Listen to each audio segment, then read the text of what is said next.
béni. Vous savez que ce soir, on a invité des frères, une équipe de Monceau-les-Mines, gloire à Dieu. Voilà, c'est eux qui vont prendre tout le programme, l'église de Monceau.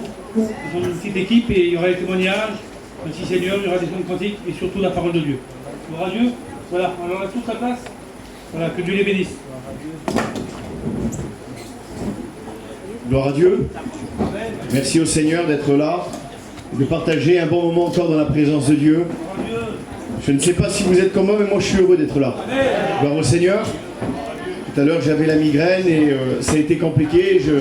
J'ai dit, ben, je pense que je ne pourrais pas venir, mais j'ai dit, allez, tant pis. J'ai dit, on verra comment que ça se passe là-bas, mais l'important c'est d'être ensemble. Gloire au Seigneur. On a passé un bon moment avec les frères et Jonathan nous a appelés. Il a dit, voilà, t'as dit, je vais faire la réunion là-bas. Et il y a quelques jours, on revient de Slovaquie et on a vécu des bons moments, des bénédictions. Et on a vécu de grandes choses. Et ben on a dit, on va continuer à le vivre ici encore. Qu'il n'y ait pas de barrière. Vous savez, quand on est arrivé là-bas, on a vécu des choses extraordinaires parce que nous, dans nos cœurs, on n'a pas mis de barrière. Vous savez, le problème aujourd'hui, dans nos vies, et même dans la vie des chrétiens, serviteurs de Dieu, ça nous concerne à tous, c'est qu'on cadre trop les choses. On dirige trop les choses. On pense toujours faire comme on pense, comme on croit. On n'ose pas aller vers les gens parce que qu'est-ce qu'ils vont dire. Mais là-bas, on frappait aux portes et on chantait des cantiques. Et les gens étaient brisés, bouleversés. Et ben moi, c'est ce que je veux, qu'il y ait une liberté ce soir. Mais cette liberté, on la crée ensemble. Alors on oublie tout principe. On oublie la honte, on oublie tout. Mais on ouvre nos cœurs. Gloire à Dieu. Alors on prie le Seigneur ensemble encore. Vous le voulez? Gloire à Dieu. Et je vais demander au Patrick de prier le Seigneur. Seigneur Jésus, j'invoque ton Saint-Nom, j'invoque le Père, le Fils et le Saint-Esprit. Fais descendre ta gloire, Seigneur Jésus. Manifeste ta gloire, Seigneur, mon bien-aimé. Nous te présentons cette réunion. Tu la connaissais d'avance depuis longtemps. On ne bénit pas ta parole parce que ta parole est déjà bénie à l'avance. Alors s'il te plaît, nous présentons ton ouais, Seigneur, tu t'es choisi. Gloire à Dieu. Tu donnes une double portion, Seigneur, tu le saisis comme Samson, mon bien-aimé. Manifeste-toi. Amen, pour l'amour de ton nom. Gloire à Dieu. Gloire au Seigneur. On chante un cantique ensemble. Un cantique qui dit, voici qu'il est doux et qu'il est agréable d'être ensemble. Est-ce que vous êtes d'accord, cela? Gloire à Dieu. Alors on chante ensemble, on frappe des mains. Voici qu'il est doux, il est agréable pour des frères de venir ensemble, comme la rosée de l'aimant, descend sur les montagnes de Sion, car c'est là que l'Éternel donne sa bénédiction, la vie en abondance. C'est comme lui qui descend sur la base d'avant. Appuyons ensemble. Là où deux ou trois sont assemblés ensemble, Jésus est au milieu d'eux. Voilà pourquoi je suis dans la joie. Quand me dit allons à la maison de l'Éternel. Oui, le bonheur et la grâce m'accompagneront tous les jours de ma vie. J'habiterai jusqu'à la fin de mes jours dans la maison de l'Éternel. Ensemble, louez, louez l'Éternel, louez-le, et poussez le cri de joie, car il est le bon berger, roi des rois. Louez, louez l'Éternel, poussez des cris de joie, car Jésus a donné sa vie pour toi et moi. On le dit ensemble, nous sommes l'église de Dieu, amen. Oui, nous sommes l'église de Dieu. Oui, nous sommes l'église de Dieu. Alléluia, tout le monde parle de lui. Tout le monde frappe des mains. Amen, ensemble, il nous a sauvés.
Le désir de Dieu, c'est cela.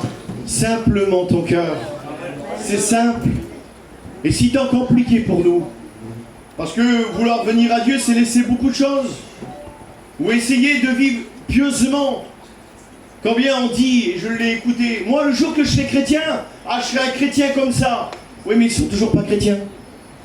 Parce que si on attend de toucher la perfection, si on attend de s'améliorer, que nos affaires s'arrangent pour s'approcher de Dieu, alors on sera toujours au bord comme Bartimée. On verra Jésus passer devant nous et on sera toujours au bord de ce chemin. Mais il dit, venez à moi vous tous qui êtes fatigués, chargés, et je vous donnerai du repos. C'est ça Jésus.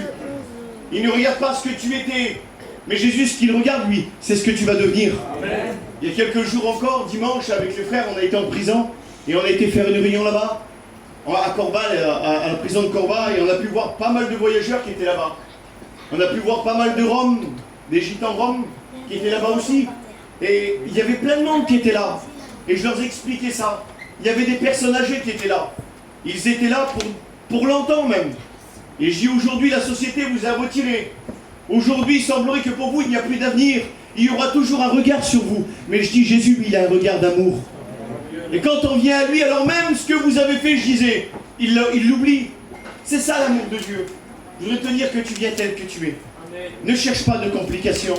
Chez toi, c'est compliqué, mais ici, c'est simple. Alors ici, viens simplement, ouvre-lui ton cœur. Gloire à Dieu. On va entrer dans le programme ensemble, gloire au Seigneur.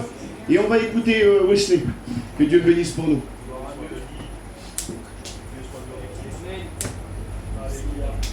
Seigneur, que tu nous bénisses. Je suis vraiment béni dans mon cœur d'être là ce soir.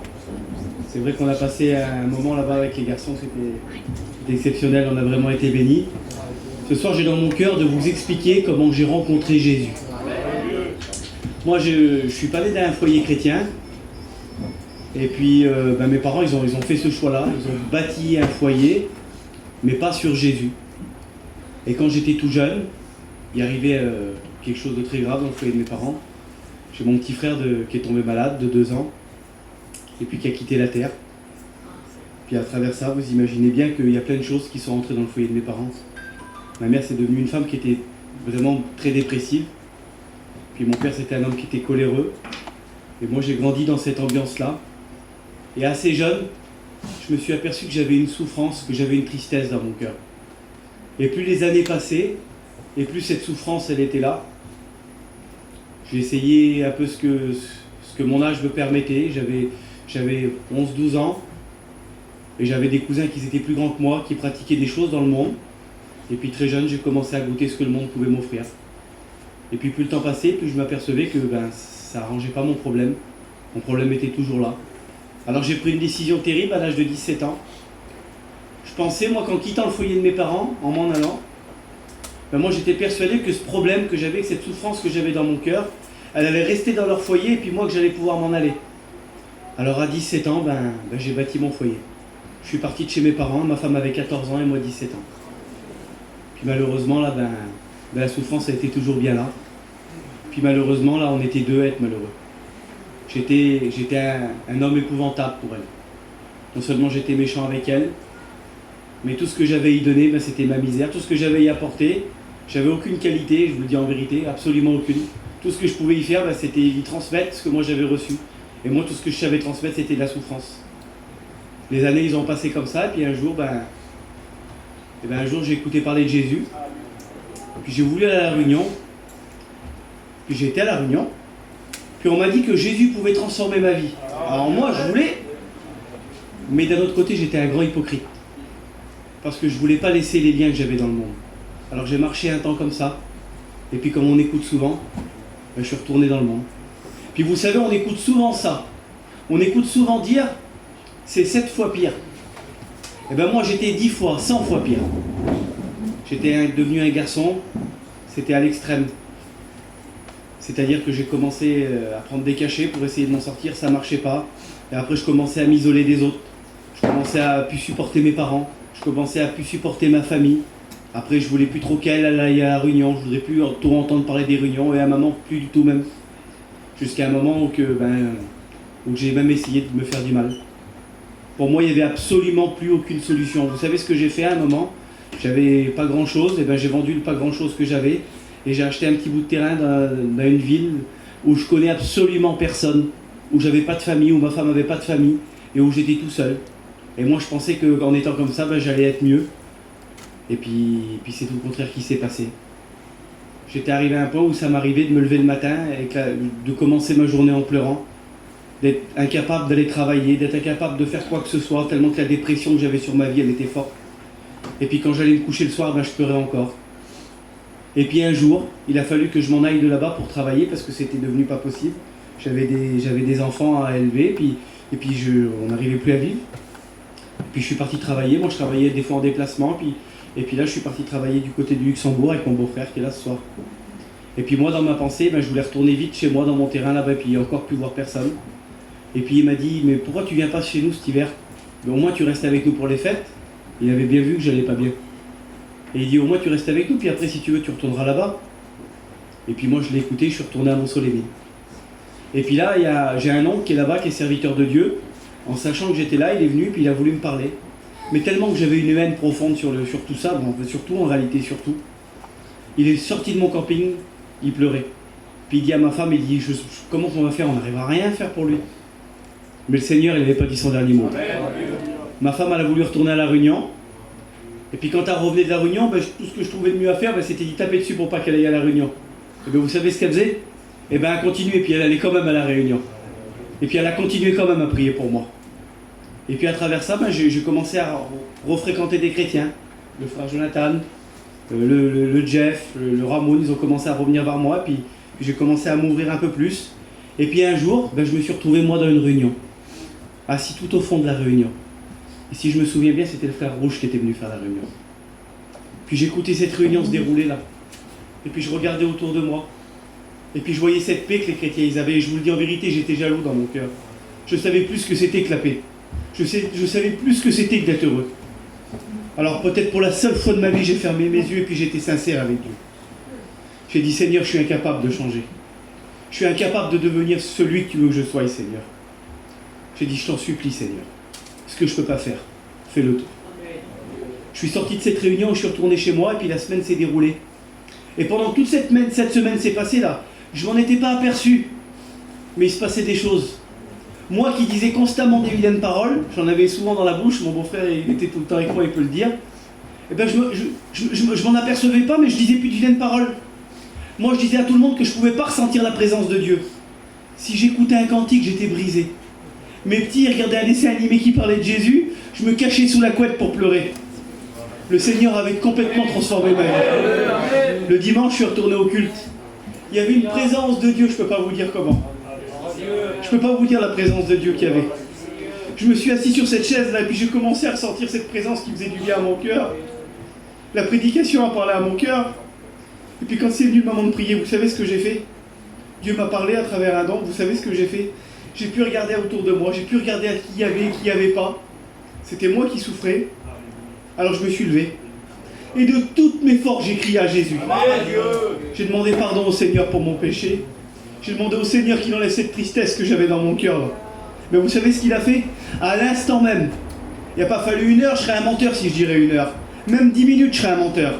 À l'instant même, il a enlevé toutes ces années de souffrance qu'il y avait dans mon cœur. Toute cette vie de dépression et de tristesse. Et il a changé ma vie. Il a mis une joie dans mon cœur, je ne peux pas vous dire la joie que le Seigneur a mis dans mon cœur. Il m'a appelé à le servir. Aujourd'hui, j'ai fait ma première année d'école biblique. Il a transformé mon foyer.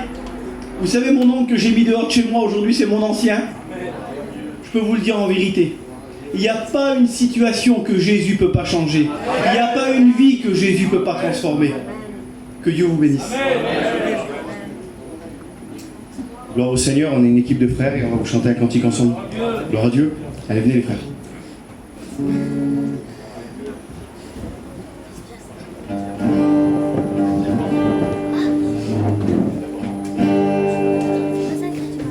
On chante ensemble, gloire à Dieu.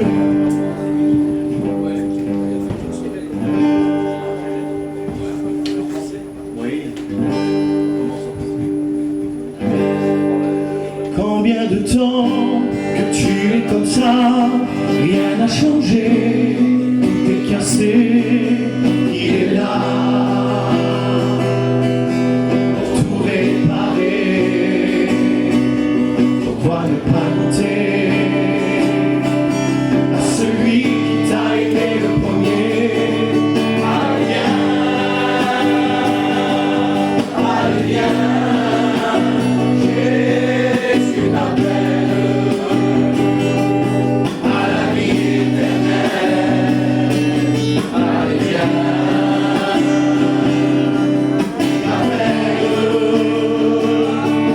allez viens, ensemble on chante.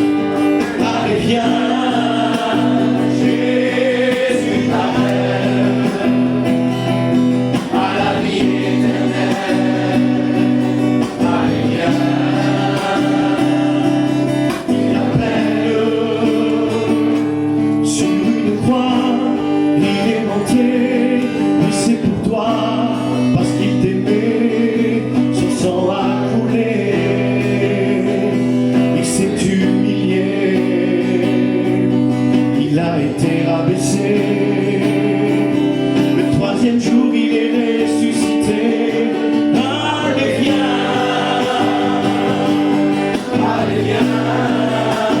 Jésus t'appelle à la vie éternelle. Allez viens, il t'appelle.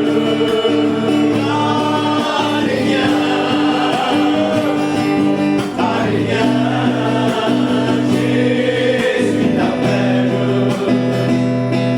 à la vie éternelle. Allez viens, il t'appelle. Toi qui as connu, oui, le Seigneur, qui est parti très loin de lui, n'as-tu pas encore compris que rien ne valait mieux que lui, car en lui il y a les paroles de la vie. Allez viens, Jésus t'appelle à la vie éternelle. Allez viens, il t'appelle. On va vous chanter en gros.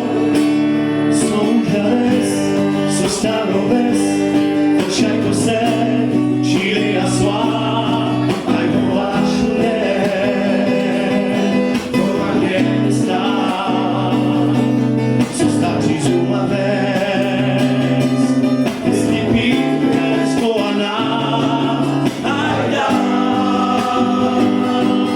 Aïda, oh, Akane.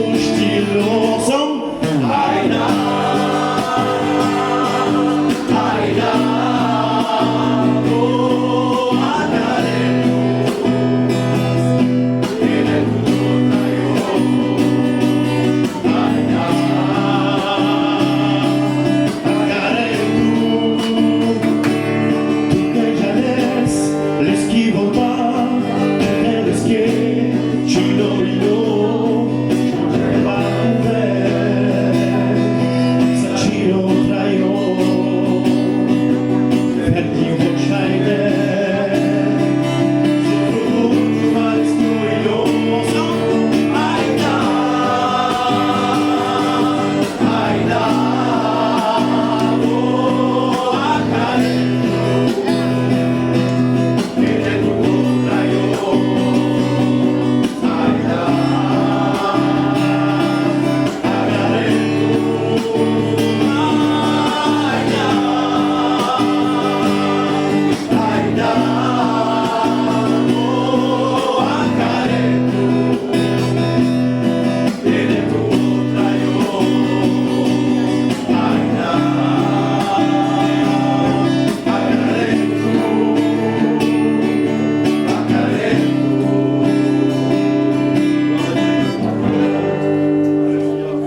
C'est mon père, c'est lui qui vous a apporté la parole.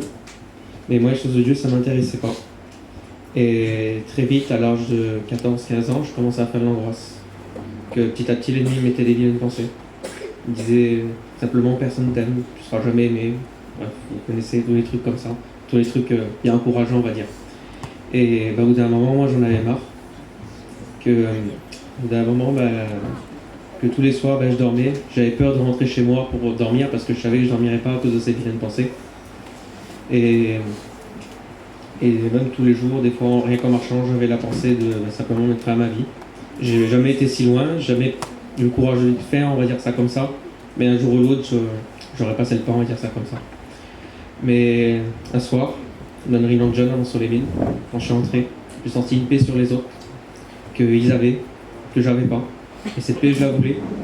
Ils ont fait un appel, pourtant j'ai pas dit Seigneur, je te donne mon cœur, je te suis. Non, j'ai fait Seigneur, je te laisse faire. Je suis rentré chez moi, le soir, plus une pensée, j'ai dormi comme un bébé. Et le temps a passé, j'ai passé par les eaux du baptême. Ça fait 2 ans que je suis baptisé. Et ce qui s'est passé en 2 ans, j'ai eu des hauts, quelques bas. J'ai eu des cadeaux, j'ai reçu le baptême du Saint-Esprit. Et là, il n'y a pas longtemps, on a fait un voyage en Slovaquie avec les frères.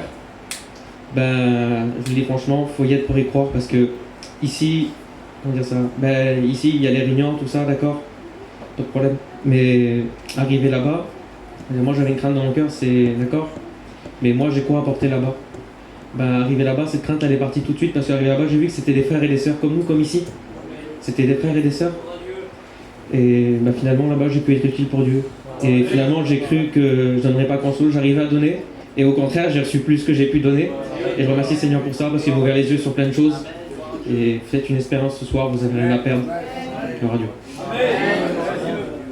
Gloire au Seigneur. Avec les frères, on était en route et on réalisait ça et on se disait Seigneur, c'est ce qu'on se disait avec le TJ et avec Jonathan, on était en route et on priait, on dit Seigneur, on présente cette route encore, on va bientôt arriver. Je vous le dis devant Dieu que c'est vrai, je le dis bien souvent et les gens vont rigoler, mais pour moi, parce que j'ai eu plein de problèmes la semaine avant d'aller en Slovaquie, si vous saurez ce que j'ai vécu, et le diable a tout fait pour nous arrêter, même quand j'étais là-bas, le diable faisait tout. Vraiment, ça a été difficile. Mais quand j'ai pu monter dans le camion et être avec les frères, pour moi, c'était mon Walt Disney. Devant Dieu que c'est vrai, comme un petit qui est émerveillé, je me faisais pleurer tellement que j'étais heureux. Pourtant, il y a quoi? Excusez-moi, c'est pas des grandes villes comme Paris, il n'y a pas des grands monuments, il n'y a pas des choses historiques à voir, il n'y a rien du tout, il n'y a rien à y attendre là-bas. Mais on était là-bas pour le spirituel. Et je vous le dis, devant Dieu, on a reçu, alors on s'est préparé avec les frères.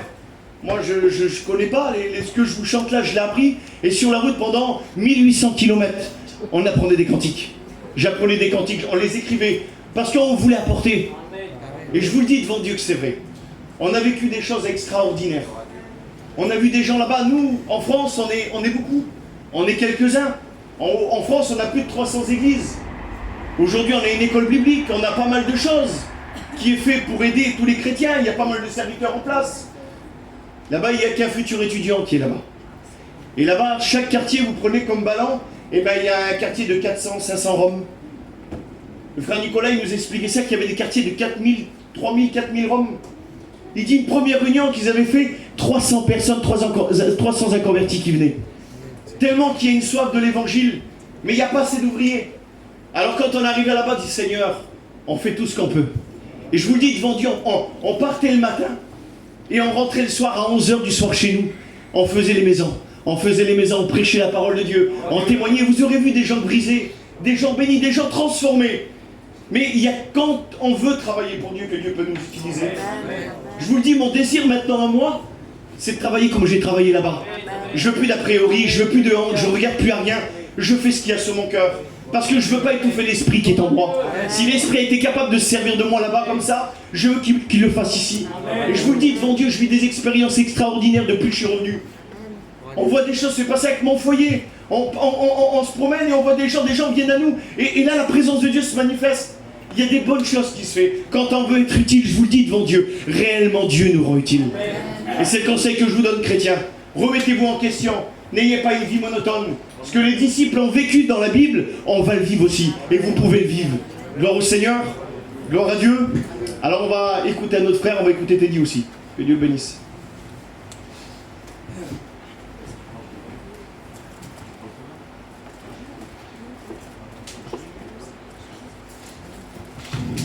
Gloire à Dieu. Amen. Eh bien, moi aussi, je suis allé en Slovaquie. Je remercie le Seigneur. Pour moi, c'était une grande première. J'étais jamais allé. Et puis, depuis des années, j'avais vraiment le désir d'y aller. Et puis, je vais trahir un petit secret. Voilà, le Seigneur, moi j'étais fan des cantiques roms. Et puis, le Seigneur m'a fait grâce, donc je parle un petit peu rome, un petit peu. Et puis, arrivé là-bas, la première fois que j'ai pu diriger, j'ai dirigé en Rome là-bas. Alors Seigneur, pour moi c'était un cadeau, c'était le plus beau des cadeaux que le Seigneur a pu me faire. Et il y a une petite expérience que un frère a dit un mot là-bas et vraiment ça m'a marqué.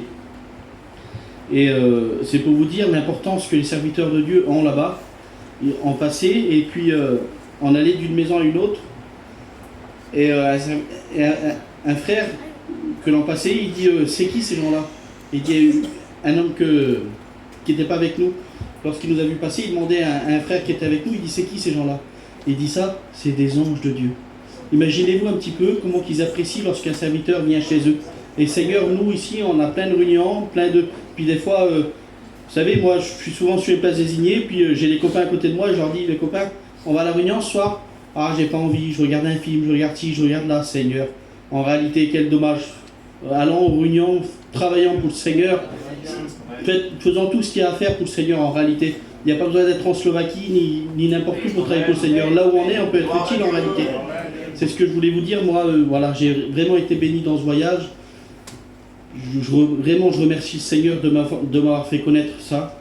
Ce que je peux vous dire, c'est que moi, sans Dieu, j'étais rien du tout. Et aujourd'hui, avec Dieu, je vis des choses merveilleuses. Je rentre cette année aux écoles bibliques. Quoi vous dire de plus, Seigneur? Je suis comblé en Dieu. TJ, rempli le plus ancien.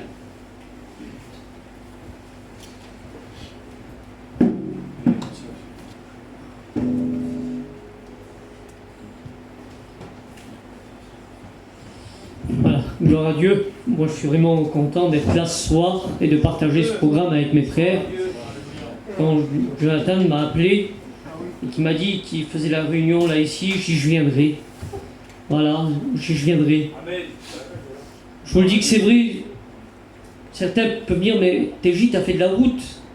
La route, ça ne pose pas un problème. C'est pas un souci la route. Lorsqu'on sait qu'il y a une bénédiction pour nous, je veux aller la chercher. Merci Seigneur. Je voudrais simplement vous dire quelque chose. Je m'attends, moi, ce soir, et en vrai les frères, je vous le dis, ce qu'on a vécu là-bas, je m'attends à le vivre ce soir ici. Je vais vous dire pourquoi. Parce que je voudrais casser vos esprits préconçus peut-être que vous avez. De dire, ils ont été là-bas en Slovaquie, oui, mais c'est des personnes qui n'ont pas d'argent et qui n'ont rien du tout. Le besoin est au-delà d'un besoin financier.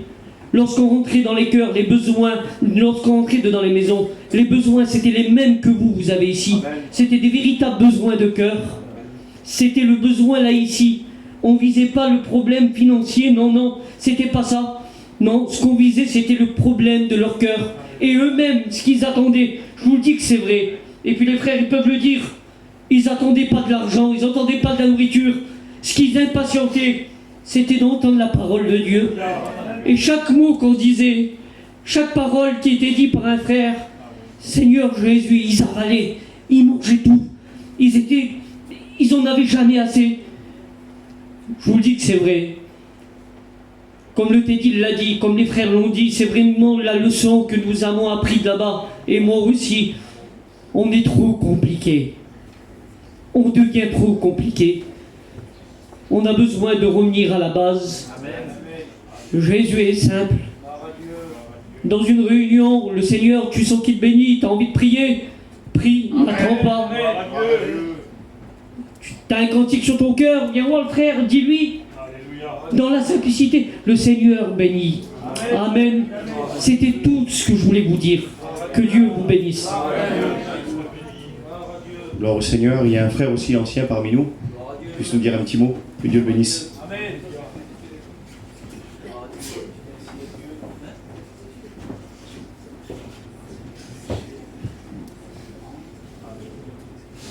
Voilà, gloire au Seigneur, que Dieu vous bénisse. C'est bon de venir. Gloire à Dieu. Et on est des frères ensemble, des sœurs ensemble, dans l'œuvre de Dieu, ceux qui travaillent dans l'œuvre du Seigneur. Je remercie mes frères. Je suis un peu gêné parce que, bon, aussi, c'est des frères convenus, mais lorsqu'il y a l'accord, il y a la bénédiction. Alléluia. Et je me réjouis dans l'abondance de Dieu.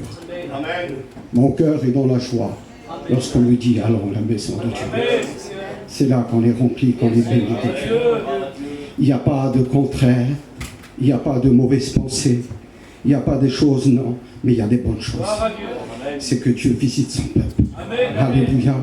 Et je vous dis bonsoir dans le nom du Seigneur. Je suis de la région parisienne.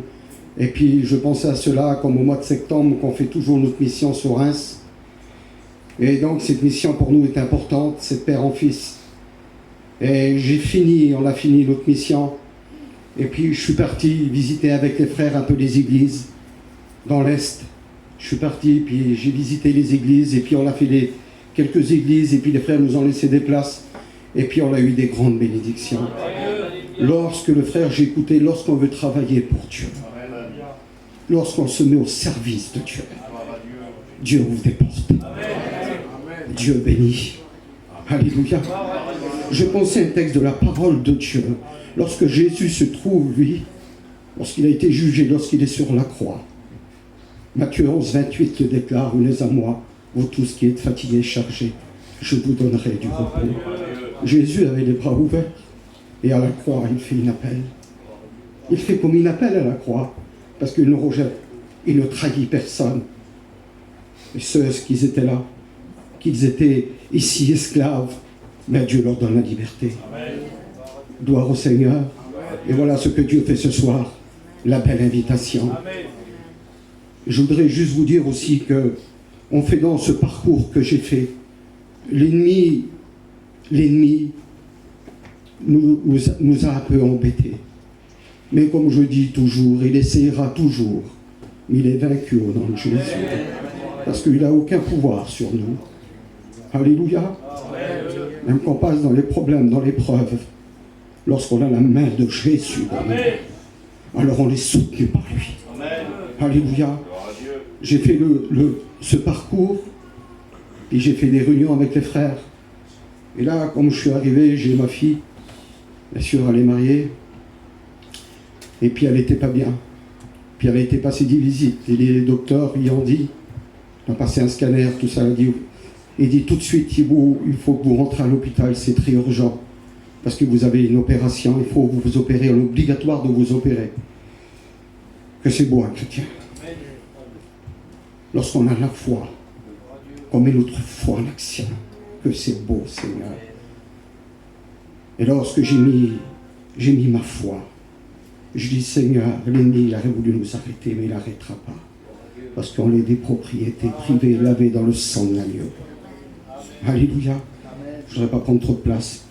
Et puis, il s'est passé que ma fille a été passer cette visite, et puis le docteur lui a dit, c'est très important, c'est très grave. Mais, que c'est beau, lorsqu'on est, comme je dis, un chrétien, un serviteur de Dieu, on se met à part et on prie. Lorsqu'on se met à part et on prie, le Seigneur dit dans sa parole, entre dans ta chambre, ferme ta porte, dans le secret, prie ton Père qui est dans le ciel. Ah, que c'est beau, Seigneur. Lorsque j'ai crié à lui, il a entendu ma voix. Le secours vient de Dieu. J'ai crié de tout mon cœur, c'est mon cœur qui a parlé. C'est de l'abondance du cœur que la bouche parle. Alléluia. Et lorsque j'ai parlé, lorsque ma fille, elle a été passée cette visite encore, le docteur lui a dit, j'ai rentré à Paris de Metz, je suis venu, le docteur lui a dit, vous n'avez rien du tout. Vous n'avez rien, aucune maladie, aucun problème, aucun souci. Que c'est beau, on est des chrétiens, on est des enfants de Dieu. Merci Seigneur, que Dieu vous bénisse à chacun, que Dieu bénisse les frères serviteurs de Dieu. Que Dieu vous bénisse.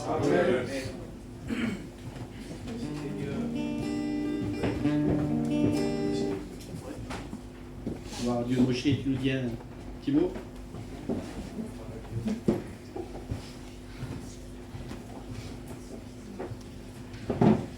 je vais vous expliquer mon témoignage.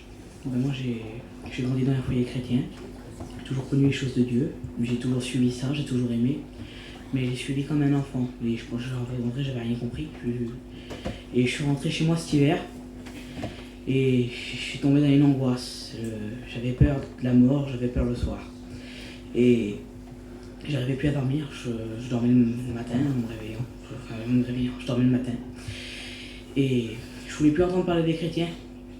Je voulais plus en entendre parler du tout, ça m'intéressait pas. Je voulais plus du tout. Mais j'étais tout seul là où j'étais. Et je voulais aller voir mon cousin qui était là-bas. Mais pour le voir, je devais aller à la réunion. Et quand j'allais à la réunion, même si je restais sur mon téléphone, la parole de Dieu a tombé quand même dans mon cœur. J'écoutais quand même et j'ai eu peur et j'ai plus voulu y aller à la réunion. Mais le Seigneur, il n'a pas voulu que ça se passe comme ça, lui. Alors les anciens de mon père, ils sont venus me parler. J'ai décidé d'accepter le Seigneur. Au début, ça a été dur. J'ai eu vraiment du mal. Mais quand je suis arrivé aux études, j'ai vraiment compris comment c'était. J'ai vu des vrais chrétiens de mon âge, comment qu'ils faisaient, et j'étais jaloux parce que je voulais leur ressembler, moi. Et alors j'ai tout laissé au Seigneur, j'ai dit prends tout, je te laisse faire. Alors le Seigneur, il a transformé ma vie, j'ai complètement changé. Et maintenant, je fais tout pour lui. S'il peut servir de moi, qu'il sert de moi. Rendez-vous disponible pour Dieu, il servira de vous, peu importe ce que vous faisiez, peu importe où vous êtes. Jésus vous aime. Gloire à Dieu. On peut chanter un cantique ensemble. Alléluia.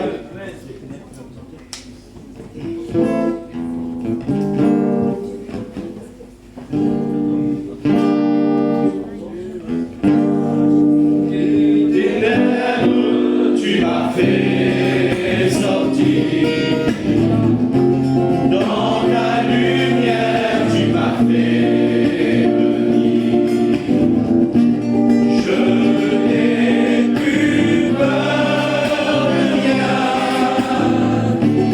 tu me soutiens.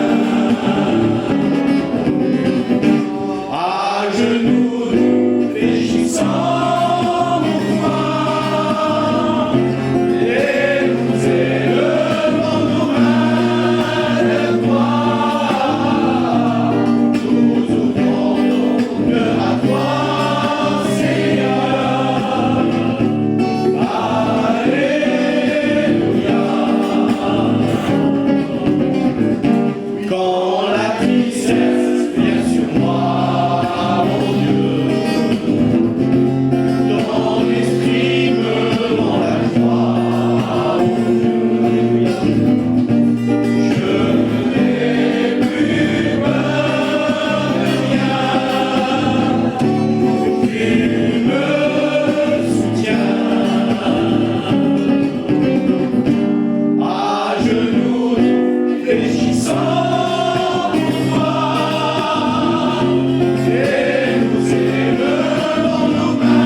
Merci Dieu au Seigneur. Vous savez, j'écoutais les témoignages pour le Seigneur, il n'y a rien de trop dur.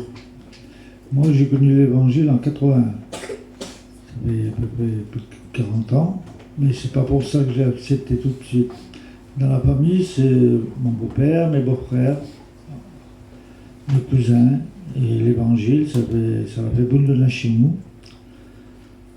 Et moi, je veux vous dire, quand je rencontrais le Seigneur, j'étais dans le terrain de mon beau-père, à côté de la tour du pain, et on mangeait, on montait une espèce de petite cabane pour manger dedans, et il faisait ses réunions. Et un jour, ma belle-sœur a mis son petit coucher, il n'était pas là, c'était le soir, c'était 7h30, 8h. Et j'ai dit, vous n'avez pas été voir sur le petit? Mais je ne demande pas pourquoi j'ai dit ça. À cette époque-là, je m'appelais, il y a une dizaine d'années. Ma femme dit, non, il dort le petit. Et j'ai eu après que ma belle-sœur, qu'il a été, et là j'ai écouté crier au secours. Mon petit il est mort, mon petit il est mort. Ce que je fais, je sors, je prends le petit. Et il y avait mon beau-père, c'était des chrétiens, ils ont commencé à prier. Moi j'ai sauté dans l'auto de mon beau-père, j'ai descendu, puis et le gars du bar, il dit qu'est-ce qui arrive? Il appelle vite les pompiers, j'ai mon neveu qui est resté étouffé. Et le temps de monter, mon beau-père a dit viens vite, on l'amène à l'hôpital. Il avait une cuillère pour pouvoir enlever ça. Donc il y avait ma belle-mère, ma belle-sœur et un de mes beaux-frères. Et en route, tout le monde priait. Et là, à la tour du pain, je croyais que c'était l'hôpital, c'était l'électricité qui est à côté. Il dit arrête-toi, dit. Le petit s'est éteint. Ah, je dis Seigneur. Et je me suis mis comme ça sur le volant. Je dis Seigneur, je dis t'en as déjà pris un, tu vas pas prendre le deuxième. Donc j'ai dit cette parole. Le Saint-Esprit est tombé sur moi, j'ai parlé en langue. Donc j'ai parlé en langue, le petit bébé est revenu. Et je vous dis franc, j'étais incapable de m'arrêter. Il y avait l'électricité, il y avait l'ambulance, tout. Et là, j'ai vu que Dieu qui était grand. Moi, je croyais que j'étais bien dans ce monde. Je traînais mes chaînes. Ah, j'en avais des chaînes. Je n'avais pas m'en débarrasser. Il a fallu qu'il vienne le Seigneur ôter les chaînes avec les clés. Maintenant, je suis libre. Maintenant, je travaille pour Dieu. Vous savez, j'ai mon fils qui est là, qui est serviteur de Dieu. C'est une grâce. Parce que, je vais vous dire, moi, pour avoir un peu de joie, c'était l'amusement, c'était les bars. J'avais 4 enfants, j'avais 3 filles et mon garçon. Je vous dis franc, j'aimais tout ça qu'il y avait dans le monde, j'aimais tout. Mais un jour, Dieu est venu vers moi. Il dit tiens, j'ai l'histoire, les chaînes, et je le remercie. Même quand pas de problèmes, il est toujours avec nous. Et je remercie Dieu pour ça. Que Dieu vous bénisse.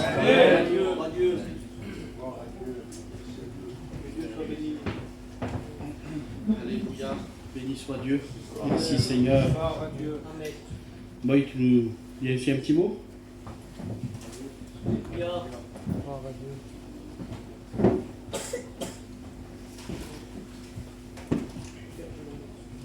Pour ma part, c'est pas compliqué. J'ai grandi dans un foyer divisé avec un père chrétien et une mère rétrograde. Mais en grandissant, j'étais entouré de chrétiens. J'ai mon oncle qui est là, qui est serviteur de Dieu. J'avais tout pour revenir à Dieu, mais dans mon cœur, moi, j'avais décidé que non, je vais d'abord voir ce que le monde y donne et après je verrai ce que Dieu peut me donner. Mais en allant dans le monde, en essayant de voir le bonheur du monde, j'ai fini lié et j'ai fini avec une angoisse et une peur de la mort. Je ne peux pas vous la décrire. Chaque jour, je vivais avec la peur de mourir. Je me disais un jour tu vas t'endormir et tu vas partir, tu sauras pas sauras pas où tu vas aller. Et j'ai resté des années comme ça, malgré que des fois ils m'emmenaient à la réunion, tout ça, mais j'ai jamais écouté. Ça peut vous sembler bizarre, mais avant que je devienne chrétien, je peux pas vous dire un seul témoignage et une seule prédication que je me rappelle. Je peux pas vous dire. Et avec le temps, j'ai grandi comme ça, et un jour, sur une place désignée, il y avait un homme qui est un serviteur de Dieu qui est venu sur la place, et le soir, il parlait dans le camping de cuisine. Et mon père, il me dit, viens, tu vas rien faire quand même, tu vas rester tout seul, viens avec nous. Pour y faire plaisir, j'ai dit oui, mais je voulais pas y aller. Et il parlait de tout, de rien, et la conversation, elle a fini qu'il parlait de Dieu, mais il parlait plus précisément de son retour. Mais quelqu'un qui a déjà peur de mourir, qui ne sait pas ce qu'il y a de l'autre côté, parlez-y du retour de Dieu. Vous allez voir que l'angoisse, ça va monter en lui, vous ne pourrez pas savoir. Mais ce qu'il y a, c'est que plus ils en parlaient, plus le diable me disait tu vas mourir, tu vas souffrir pour l'éternité. T'as plus d'échappatoire, c'est fini pour toi. Mais à ce moment-là, chacun disait comment que Dieu avait changé leur vie, comment ils avaient eu la paix, le bonheur. Je dis Seigneur, si eux ils l'ont eu la paix, tu peux me la donner à moi là. J'ai attendu que tout le monde sorte. Il ne restait plus que le serviteur et mon cousin Wesley. J'ai demandé au serviteur qui prie pour moi, et ça n'a pas mis 1000 ans. À la première phrase qu'il a dit en priant pour moi, j'ai commencé à pleurer comme un petit bébé, la présence de Dieu m'était tombée dessus. J'étais quelqu'un de faux. Je peux vous donner un grand sourire, j'étais un faux, j'étais un malheureux, j'étais brisé. Mais ce soir-là, je suis reparti avec un vrai sourire. Je suis reparti avec le vrai bonheur. J'ai jamais aussi bien dormi de ma vie. Dieu il m'a donné des cadeaux, je peux pas vous expliquer. C'est la plus belle des choses au monde d'être chrétien. Et vous savez, mais je peux vous en parler. vous écoutez parler depuis tout à l'heure pour l'œuvre de la Slovaquie. Je peux vous dire que c'est la vérité, ce qu'ils ont vécu. Je l'ai vu devant moi, en les voyant parler. J'ai vu ce qu'ils ont reçu, j'ai vu que c'était la vérité. J'ai vu toutes les choses que Dieu leur avait données. J'ai écouté les expériences qu'ils ont vécues là-bas. C'est la plus belle des choses au monde. Priez pour eux, priez pour la Slovaquie, priez pour vos missionnaires, c'est important, c'est vos frères qu'il y a là-bas. Que Dieu vous bénisse.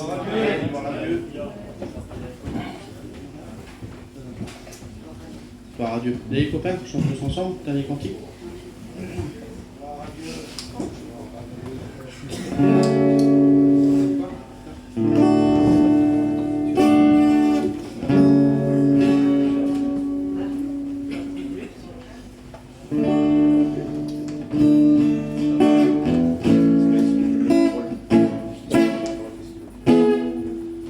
Gloire à Dieu. On va écouter ce cantique, c'est un cantique aussi en Rome.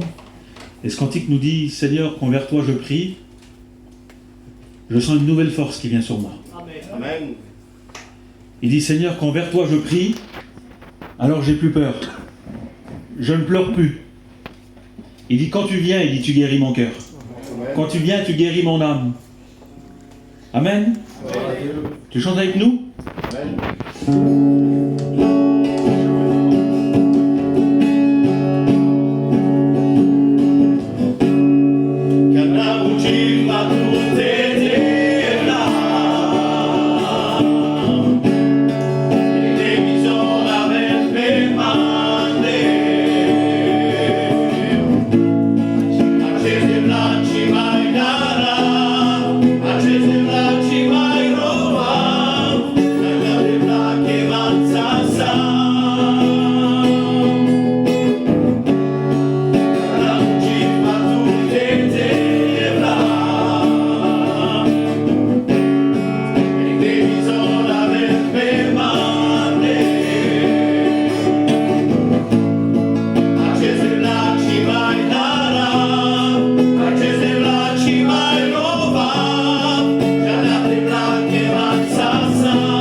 Que Dieu soit béni, que Dieu soit glorifié pour cette soirée. Amen. Vous savez, la bénédiction de Dieu, c'est pas qu'une soirée, c'est toute une vie. Est-ce que tu y crois? Je suis content d'être là. Je connais un peu les frères, je connais un peu l'église. Je vois des visages familiers, hein, mais je vois surtout un peuple qui aime Dieu. Amen. Si on est là, c'est parce que c'est lui qui l'a permis. Si on est là, c'est parce que c'est lui qui l'a voulu. Et comme ils ont dit les frères, hein, donc maintenant je suis missionnaire depuis quelques années, et vous savez, chaque voyage est différent. Chaque voyage est particulier. Et puis quand on emmène des frères, vous savez, on prépare tout. Mais c'est Dieu qui prépare la bénédiction. C'est Dieu qui ouvre les cœurs, c'est Dieu qui ouvre les portes. C'est Dieu qui brise les chaînes. Amen. Je dis merci aux frères. Hein. Merci aux frères d'être venus avec moi. Merci aux frères d'avoir participé à l'œuvre. Merci aux églises. Merci au frère Elvis parce qu'il a chanté aussi. On a une petite clé USB puis ils l'ont fait de tout leur cœur, les frères. Vous savez, l'œuvre de Dieu, c'est pas tout seul. Si je vais tout seul en Slovaquie, bien sûr, on a reçu le ministère. Mais tout seul, on ne fait pas grand-chose. Hein. Si je tombe, il n'y a personne pour me relever. Mais la Bible dit, quand on est deux, si un tombe, l'autre le relèvera. Amen. On est ensemble dans l'œuvre de Dieu. Alors je remercie les frères pour l'équipe. Je remercie Dieu. Voulez-vous qu'on prie un instant? Alléluia. Steven, tu pries, Seigneur? À toi la gloire, Jésus. Merci à Dieu. Alléluia. Merci parce que ta présence est là, Seigneur. Alléluia. C'est ta parole, Seigneur, qui brise les cœurs de pierre, Seigneur Jésus. Seigneur, fais le miracle encore, bouleverse les vies encore dans cette soirée, Jésus. Dis ton serviteur, Seigneur, du rempli de ton esprit, Jésus. Que Dieu soit béni. Merci, dirige toute chose, Seigneur, dans cette soirée. Alléluia. À toi la gloire, Jésus, à toi la gloire. Gloire à Dieu. Amen. Alléluia. Amen. Que Dieu soit béni. J'ai un message sur mon cœur que je voudrais vous partager. Est-ce que vous voulez entendre le message? Amen. Hein, puis après tout, si on est venu, c'est vrai qu'on a chanté des cantiques.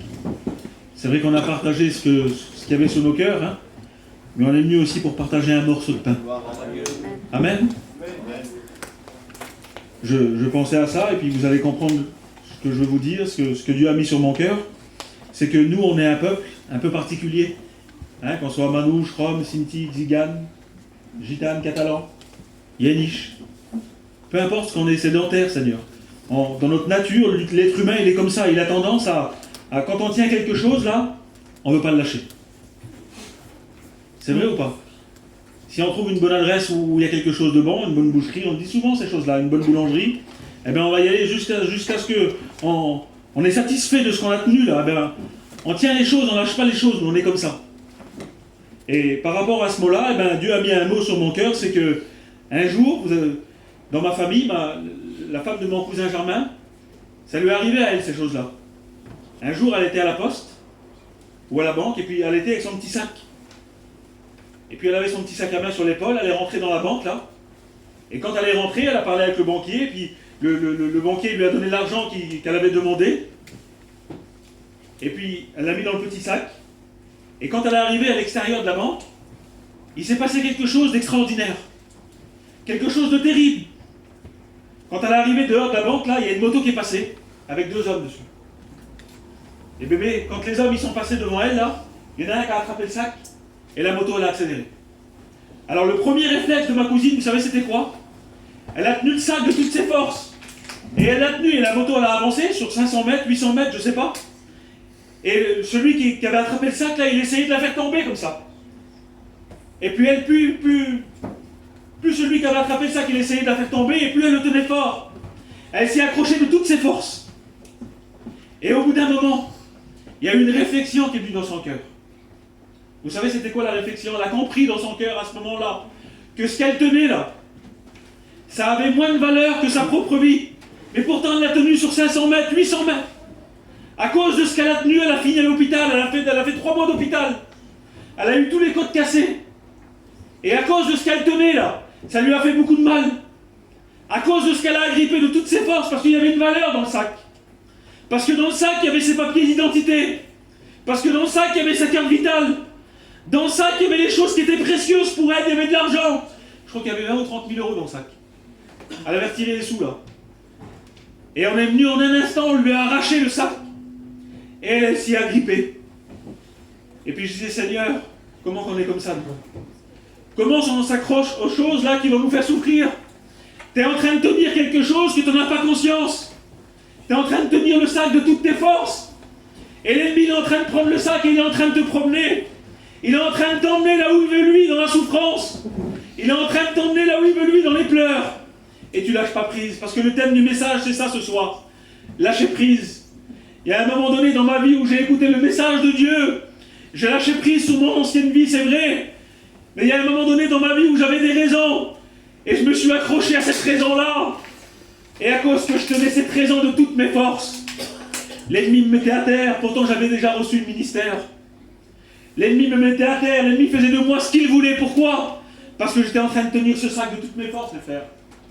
Et à un moment donné, j'ai regardé mon foyer, j'ai regardé ma vie chrétienne, j'ai regardé mon ministère. Et j'ai regardé ma compagne, je dis pourquoi on tient ces choses-là? Pourquoi on ne lâche pas prise? Pourquoi on ne lâche pas les choses? J'aimerais vous inviter à comprendre ce soir. Peut-être que tu es là, en train de tenir quelque chose qui te fait souffrir. J'aimerais lire un verset avec vous. Ça se trouve dans Philippiens 3, au verset 7. Ces choses qui étaient pour moi un gain, je les ai regardées comme une perte à cause de Christ. Amen. Et même je regarde toutes choses comme une perte à cause de l'excellence de la connaissance de Jésus-Christ. Amen. Amen. Que Dieu soit béni. Elle a tenu le sac de toutes ses forces. À cause du sac, elle a fait 3 mois d'hôpital. Et ça fait combien de temps que chaque fois que tu viens en réunion, tu rentres dans l'hôpital spirituel? Ça fait combien de temps que ça te fait souffrir? Il y a des choses que tu sais que ça te fait mal et tu les tiens de toutes tes forces. Tu lâches pas prise. Tu lâches pas l'affaire parce qu'on est comme ça, nous. Puis surtout nous, le peuple du voyage, on est comme ça. Quand on veut nous prendre quelque chose, il semblerait qu'on s'y accroche 2 fois plus, c'est pas vrai? Quand on veut nous prendre une place, vous avez vu, on arrive sur le parking du magasin et on veut se garer là. Et l'autre il vient, il veut nous prendre la place. À ce moment-là, on n'est plus chrétien. À ce moment-là, on n'est plus un humain, on est un lion. On sort de la voiture, il semblerait qu'on veut manger le gâteau, on veut manger la gâterie, on veut manger tout. N'importe qui est en face de nous, on ne regarde même plus de toute façon. Pourquoi? Parce que ce qu'on a voulu là, eh bien on s'accroche de toutes ses forces. Que Dieu soit béni, dites la vérité que c'est comme ça. Dès qu'on voit ces choses-là, on s'y accroche de toutes nos forces. Parce qu'il semblerait qu'à ce moment-là, on a un droit. Oui, tu as un droit sur ta vie. Mais dans le petit sac là, il y avait l'identité à ma cousine. Et puis combien de fois les choses qu'on s'est accrochées là, ça nous a fait perdre notre identité. J'aimerais vous dire que Dieu a un nom pour toi. Et parce que tu t'es accroché à des choses qui étaient futiles, à des choses qui t'emmènent loin de la volonté de Dieu, tu as perdu ton identité. Tu t'appelais chrétien, tu t'appelais chrétienne, tu t'appelles enfant de Dieu. Tu t'appelles le fils d'un tel ou la fille d'un tel. Et à cause qu'un jour tu as tenu tête à quelque chose, tu as tout perdu. Seigneur, comment que c'est triste quand c'est comme ça. Comment que c'est difficile quand c'est comme ça, comment que c'est lourd quand c'est comme ça. Vous savez, un jour, la voix de Jésus-Christ, elle a frappé une oreille. Il y avait un homme qui était là, il était assis, la Bible dit, au bord d'un chemin. Et à un moment donné, il a écouté que c'était quelqu'un de particulier qui passait. Et il a écouté ce mot-là, lève-toi, prends courage, il t'appelle. Vous savez ce qu'il a fait, cet homme-là? La première chose qu'il a fait avant de se lever, la Bible dit qu'il a ôté son manteau, qui faisait sa personnalité, qui faisait son identité, qui faisait qu'on disait de lui, c'est un tel. Il est au bord du chemin, il est aveugle, il ne voit plus rien. J'aimerais vous dire que les choses qu'on s'accroche, elles nous rendent aveugles. Des fois, quand on a raison dans une situation, combien de fois qu'on est aveuglé? J'ai raison, ils ne me feront pas lâcher l'affaire. Je vais aller jusqu'au bout. Oui, mais des fois, si tu vas jusqu'au bout, tu es perdu. Si tu vas jusqu'au bout de ta raison, tu auras tort à la fin. Mais si tu écoutes la voix de Dieu qui frappe ton oreille et qui frappe ton cœur, à ce moment-là, tu vas faire comme cet homme-là, tu vas ôter ton manteau. Le manteau de la colère, le manteau de la raison, le manteau du caractère, parce que nous, attention, on a un caractère. Seigneur, cet homme-là, il ôte son manteau et il se leva d'un bond. J'aimerais te dire que si tu gardes ton manteau, tu ne pourras pas te lever de ta chaise quand il y aura un appel. À chaque fois qu'il y a eu l'appel dans la réunion et que tu es resté assis, c'est parce que tu as été accroché à quelque chose. Tu as été accroché à ce manteau-là. Et c'est peut-être pour toi le manteau de l'angoisse. Je ne sais pas moi. Cet homme-là, lui, ce manteau, il lui donnait plein d'avantages. Et les avantages que tu as aujourd'hui, je les regarde comme de la bouille, dit l'apôtre. Les avantages de ta vie aujourd'hui, j'aimerais te dire que dans la vie chrétienne, ça te fait pleurer. J'aimerais te dire que dans la vie chrétienne, ça te fait perdre du temps. J'aimerais te dire que dans la vie que Dieu a préparée pour toi, ça te fait perdre du temps. Les avantages que j'avais avant, aujourd'hui, l'apôtre dit, parce qu'il a lâché. Il a lâché prise.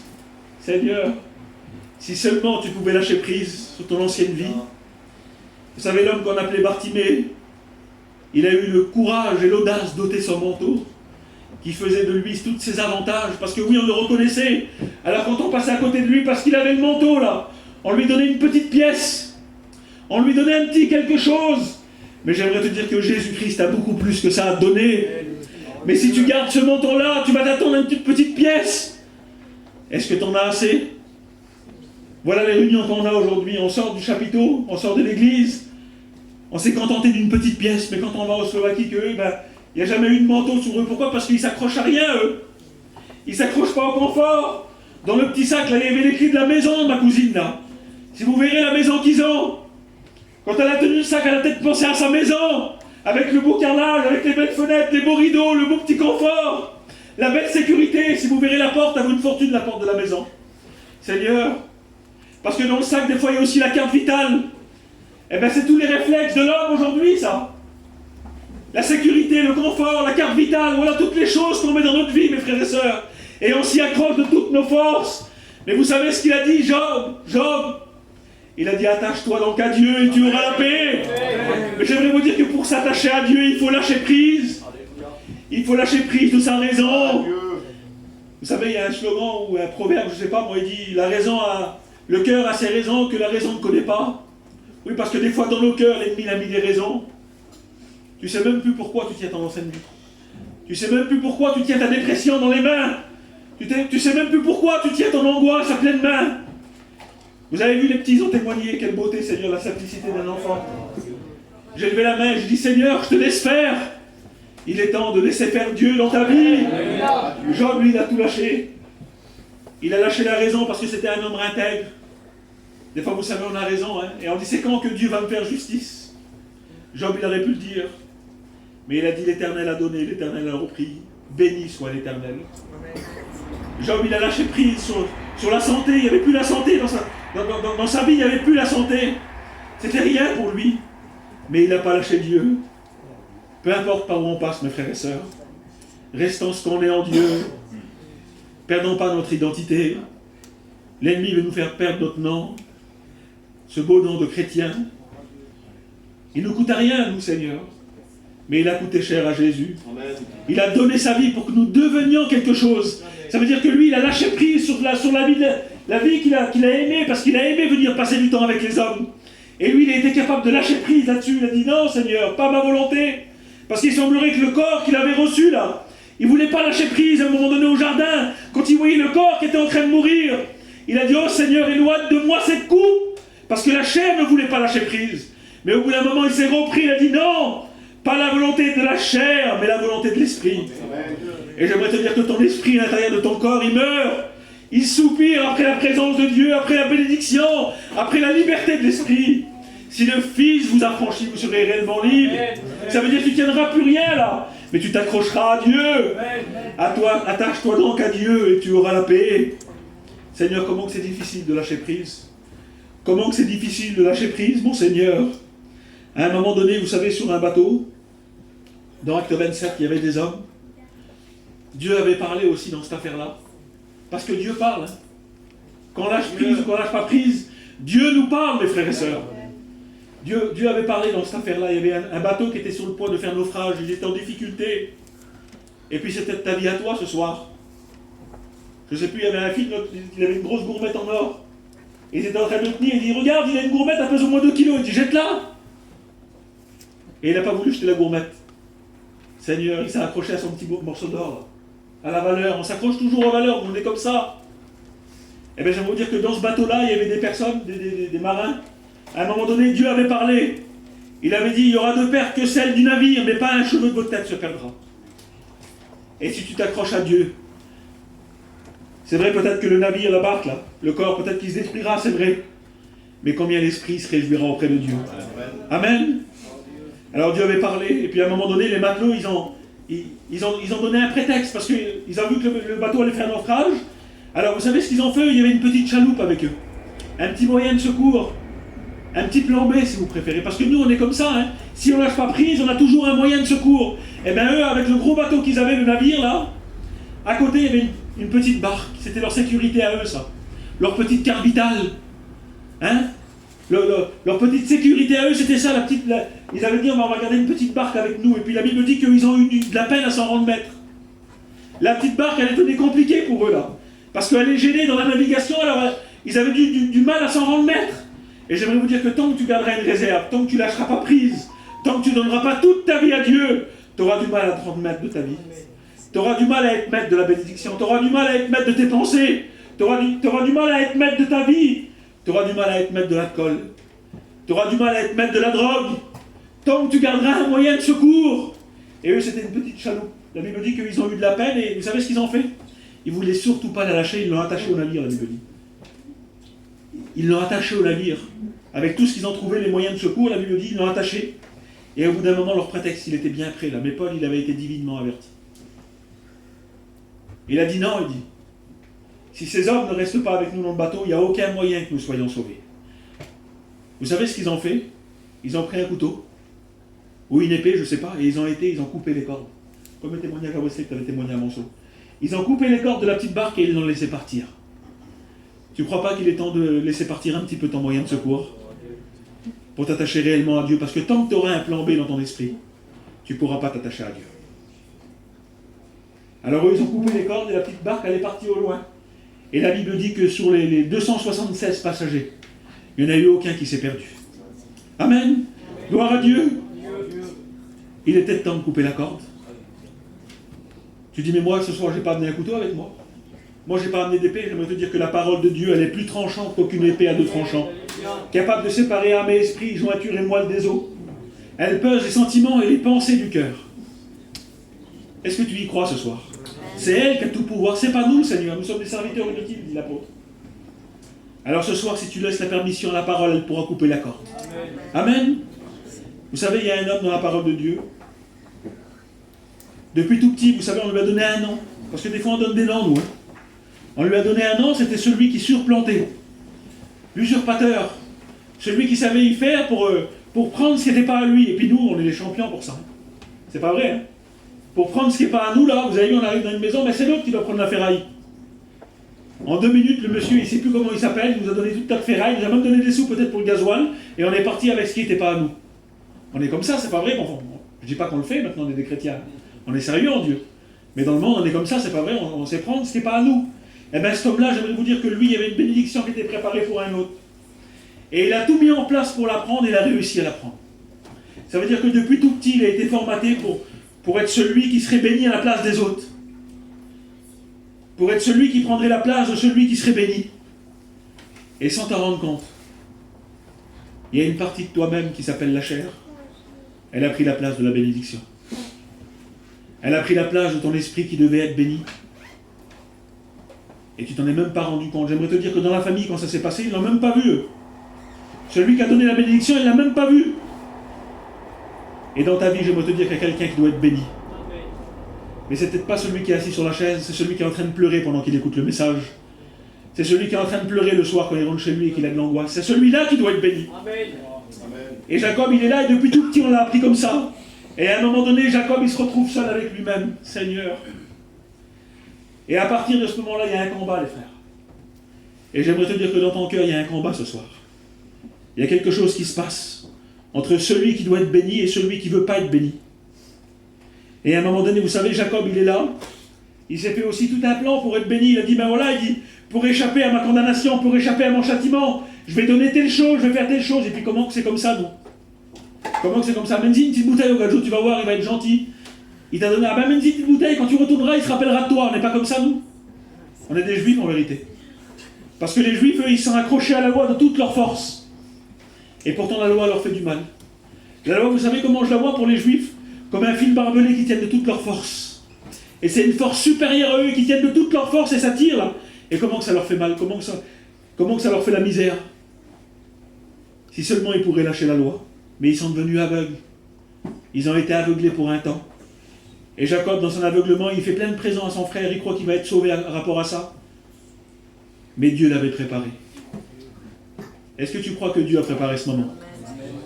À un moment donné, Jacob il est seul avec lui-même et à ce moment-là, Dieu va parler aussi dans cette affaire-là. J'aimerais vous dire que dans chaque histoire, dans chaque affaire de la Bible, Dieu a parlé. Est-ce que tu lui donnes le droit de parler dans ta vie? Est-ce que tu l'écoutes quand il parle dans ta vie? Jacob, il est là, et puis à un moment donné, Dieu a parlé, il dit, Jacob, il dit, tu dois devenir quelqu'un d'autre. Tu dois devenir Israël. Mais pour ça, il faut que tu laisses partir Jacob. Pour ça, il faut que tu lâches prise sur celui qui t'a appris à être comme ça. Et puis, si je vous dis, c'est pas notre faute qu'on est comme ça. C'est dans nous. On lâche pas prise facilement. Mais au bout d'un moment, quand Jacob il était seul avec lui-même, il semblerait que Dieu lui a dit, Jacob, il faut que tu lâches prise. Et Jacob ne voulait pas lâcher, il luttait, il tenait toutes ses forces. Et au bout d'un moment, lui aussi, ça l'a fait souffrir. Lui aussi, il a dû être touché par Dieu. Et puis j'aimerais vous dire que quand Dieu nous touche des fois, ça nous fait pleurer. Ça nous fait souffrir, ça nous fait se mettre à genoux. Mais c'est la volonté de Dieu qui doit s'accomplir avant tout. Et à un moment donné, Jacob, il est là. Et il dit, Seigneur, je ne lâcherai pas prise avant d'être béni. Je ne te laisserai pas partir avant d'être béni, Seigneur. Et Dieu le touche. Puis imaginez un petit peu Jacob. Quand il a été touché par Dieu, puis j'en suis sûr que les mains de Jacob, ils ne se sont pas ouverts d'elles-mêmes. Hein. C'est par la puissance de Dieu qu'ils se sont ouverts. Imaginez-vous Jacob quand il a laissé partir cette partie de lui-même là. Parce qu'il luttait pour devenir Israël, mais il ne savait pas comment faire. Parce qu'après tout, Jacob, au fond de lui, il voulait devenir meilleur. Il voulait devenir un chrétien, il voulait devenir un adorateur, il voulait devenir ce que Dieu voulait de lui. Mais il ne savait pas comment faire pour l'être. Je vous fais cette confidence. Avant d'être chrétien, je ne savais pas comment être chrétien. Avant d'être serviteur de Dieu, je ne savais pas comment servir Dieu. Avant d'être un père pour mes enfants, je ne savais pas comment être un père. Moi, Dieu m'a appris toutes choses. Et puis nous, on est comme ça, on se débrouille, on apprend sur le tas. Est-ce que tu crois que ce n'est pas le temps d'apprendre celui qui doit être béni? Est-ce que tu crois que ce n'est pas ce temps-là pour toi? Jacob, quand il est touché par Dieu, à ce moment-là, il lâche prise. Et il veut devenir Israël. Tu veux devenir celui que Dieu veut que tu sois? Tu n'as pas le choix de lâcher prise. Tu n'as pas le choix de lâcher ta raison. Tu n'as pas le choix de lâcher tes convictions. Tu n'as pas le choix de lâcher l'ancienne nature. Parce que j'aimerais vous dire que ma cousine, quand elle tenait ce sac de toutes ses forces, là, elle a compris que sa vie valait plus que le sac. Et j'aimerais te dire que ta vie, elle vaut plus que ce que tu es en train de te dire. La vie que Dieu veut te donner, elle vaut plus que la vie que tu tiens. Mais tu dis même que tu es chrétien, oui Seigneur. J'aimerais vous dire que la vie de la bénédiction, elle vaut plus que la vie qu'on tient, mes frères et sœurs. C'est pour ça que Jésus, à un moment donné, il a dit, celui qui voudra gagner sa vie, la perdra. On va dire, celui qui s'accrochera de toutes ses forces à la vie passée, il perdra la vie chrétienne. Mais celui qui la donnera, on va dire, qui la perdra, il la gagnera avec moi. Alors ce soir, je ne sais pas comment vous parlez, moi. C'est le Saint-Esprit qui vous parle. Moi, je n'ai pas un langage précis, moi, je n'ai pas de beaux mots à vous dire, Seigneur. Mais je crois qu'il est temps de lâcher prise. Ma cousine, quand elle a lâché le sac, là, elle est tombée à terre. Il y avait mon cousin qui était dans l'auto, lui, il a vu la scène, et vous savez ce qui s'est passé pour lui? Il est resté bloqué, tétanisé. Il n'a pas pu bouger. Il n'a pas pu porter secours. Et puis combien de fois, je m'excuse des mots, j'en ai pas d'autres, combien de fois tu as montré du doigt les autres? Oui, mais lui, il m'aide pas, elle m'aide pas, lui, il ne connaît pas, lui, il ne sait pas ce qui se passe. Non, c'est vrai, il ne sait pas. Mon cousin dans la voiture, il n'a pas pu bouger. Mais à un moment donné, l'action du Saint-Esprit, elle vient chercher là où t'es à terre, là. T'es en miettes. Elle avait tous les côtes cassés, 3 mois d'hôpital, pour avoir tenu un petit sac. J'ai déjà vu des agents, des convoyeurs de fonds. Ils ont perdu la vie parce qu'ils n'ont pas voulu lâcher les sacs. Ils se sont fait tuer par les braqueurs. Vous vous rendez compte? C'était même pas eux. Et tu sais que la vie que l'ennemi t'a donnée, c'est pas celle-là que Dieu t'a donnée. Tu sais que la vie de souffrance que l'ennemi te donne, c'est pas celle-là que Dieu veut pour toi. Tu sais que les larmes sur ton visage, Dieu ne les a pas préparées pour toi. Est-ce que tu le sais, ça? Mais il faut lâcher l'ancienne vie pour saisir la vie éternelle. Amen. Alors ce soir, moi je ne veux pas être maladroit, mes frères, je voudrais qu'on ferme les yeux. Et qu'on comprenne le message ensemble, mes frères et sœurs. Le message, il ne s'adresse pas aux chrétiens. Le message, il s'adresse à nous, mes frères et sœurs. Il s'adresse à l'Assemblée de Dieu ce soir. À toi la gloire, Seigneur Dieu. Tu connais nos besoins, tu connais nos raisons, connais ce qu'on tient de toutes nos forces, Seigneur Dieu. Tu connais dans quel domaine j'ai besoin de lâcher prise, Seigneur mon Dieu. Tu connais ma vie, Seigneur Dieu, Tout-Puissant, je viens devant toi ce soir. Seigneur, aide-moi dans ma faiblesse. Seigneur, aide-moi dans ce que je ne connais pas. Que je puisse devenir l'homme béni, Seigneur. Seigneur, que ton assemblée soit bénie, Seigneur, à travers les mots que tu leur as dit. Seigneur, que maintenant, celui qui veut prendre la place de celui qui doit être béni, Seigneur, qui se lève maintenant, Seigneur Dieu, celui qui veut lâcher prise. Celui qui veut lâcher prise, ce soir, il se lève. Je le dis en vérité, ce soir, je lâche prise aussi, moi, je suis debout avec vous. Il faut que tu lâches prise pour devenir ce que Dieu veut. Au nom de Jésus. Au nom de Jésus. Lâche prise ce soir. Et saisis la vie. Saisis la bénédiction. Saisis la plénitude de l'évangile. Saisis la plénitude de l'évangile, la vraie vie de liberté avec Dieu. Pas celle avec une limite ou avec une barrière, mais celle que Dieu donne. Au nom de Jésus ce soir. Alléluia. Celui qui veut saisir les bénédictions. Alléluia, mon Jésus. Oui, Seigneur, tu parles mieux que moi. Tu connais les besoins de chacun, Seigneur Dieu. Étends tes mains, Seigneur Dieu, dans cette soirée. Toi seul, Seigneur Dieu, connais les cœurs. Alléluia. Alléluia. Que Dieu soit béni. Viens prier, Seigneur, que j'y viens. Alléluia. À toi la gloire, Seigneur.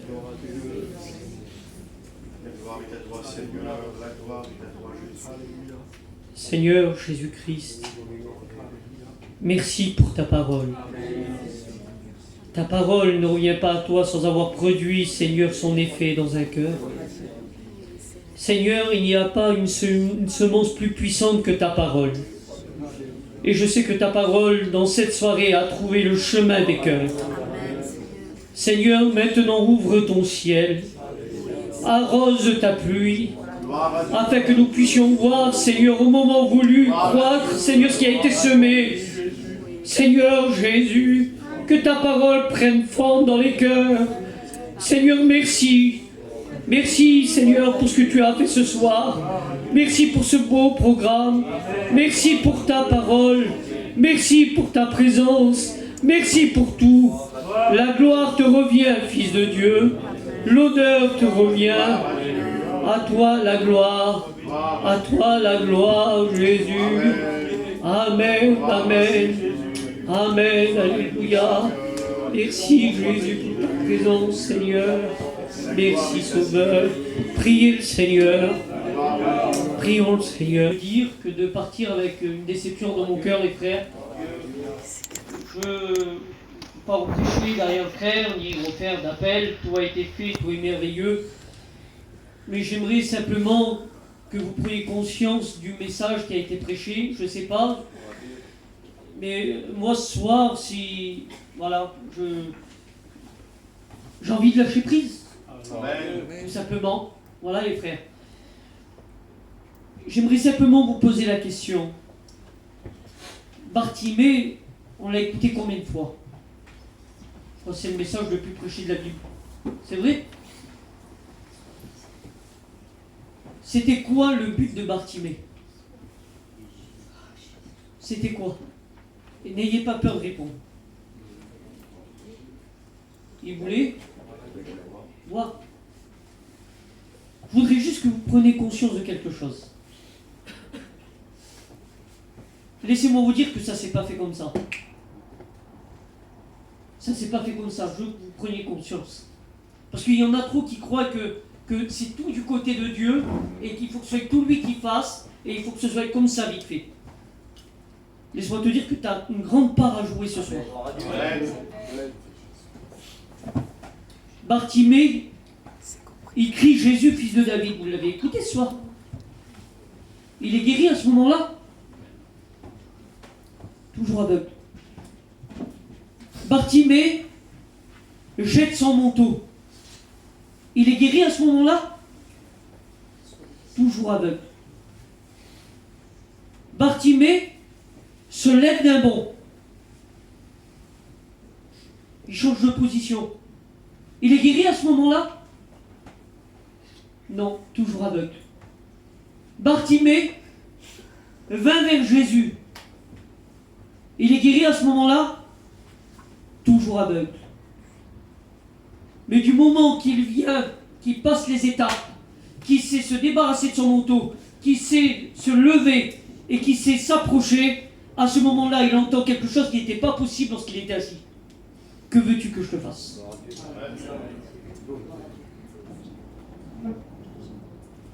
Tu veux que Dieu fasse des choses? Mais quitte déjà ton manteau. Débarrasse-toi-en déjà. Je te laisse ça sur ton cœur. Le message de soir, il est trop important. Je vous le dis en vérité, il est trop important. Mais ce que j'ai écouté ce soir, pour moi, c'est trop important. Il faut que ça percute vos cœurs, il faut que ça percute votre conscience. Débarrassons-nous des choses qui nous tiennent à terre et qui n'ont pas de valeur. Amen. La vraie valeur, on l'a écouté, c'est Jésus. Amen. Que Dieu vous bénisse.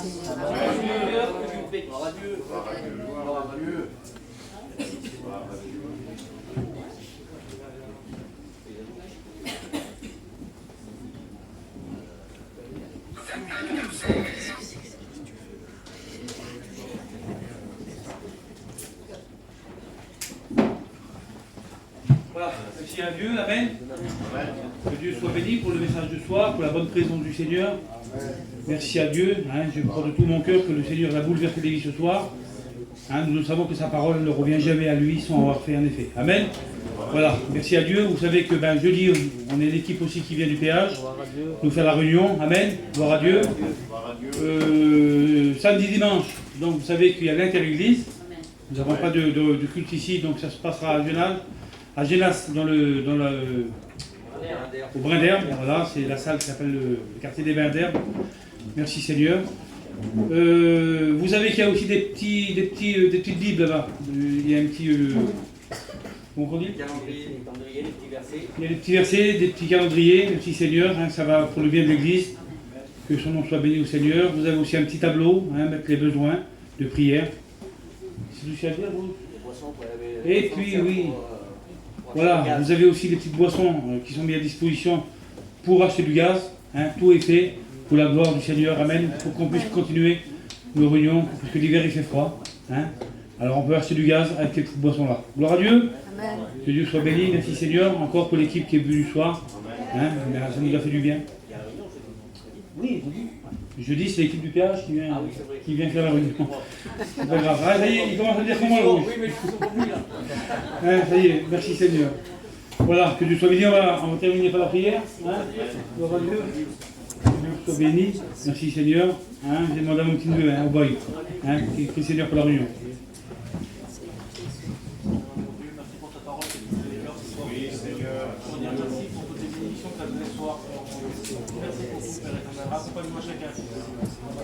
Amen. Allons en paix, que Dieu vous bénisse.